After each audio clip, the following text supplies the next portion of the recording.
Welcome to the in front of you POCO X4 GT, and I'll show you how to adjust ringtone volume on this device.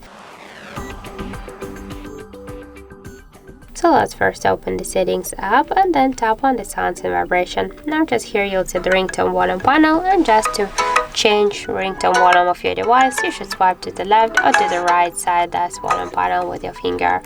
Also, I have the second way how we can do that. Just press up or down volume button, that doesn't matter, and after that click on the three dots.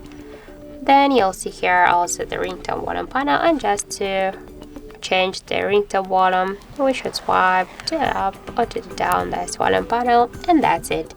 So thank you for watching, and if you find this video helpful, don't forget to leave a like, comment and to subscribe our channel.